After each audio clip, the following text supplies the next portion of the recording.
ब्रेकनंतर आपलं पुन्हा एकदा स्वागत। जम्मू काश्मीरमध्ये प्रचार सभेमध्ये मल्लिकार्जुन खरगेंची तब्येत बिघडल्याची बातमी समोर येते। भाषण करताना त्यांना भोवळ आल्यामुळे कार्यकर्त्यांची यावेळी धावाधाव झालेली आहे। जम्मू काश्मीरमध्ये काँग्रेस अध्यक्ष मल्लिकार्जुन खरगे भाषण करत असताना त्यांना चक्कर आली।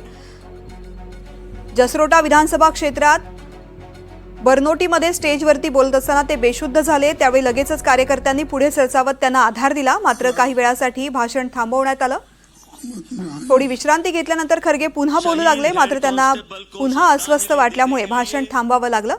त्यांनी केवळ 2 मिनिटं भाषण केलं। त्यानंतर ते सभास्थळावरून निघून गेले आणि त्याआधी भाषण थांबवताना मी 83 वर्षांचा आहे, मात्र आत्ता मरणार नाही।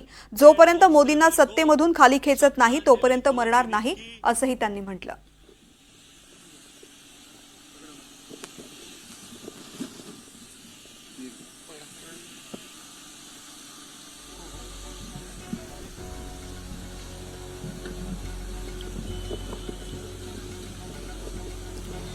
तर जम्मू काश्मीरमध्ये प्रचार सुरू असताना काँग्रेस अध्यक्ष मल्लिकार्जुन खरगे यांची तब्येत बिघडली होती। त्यांना भाषण करत असताना भोवळ आली होती।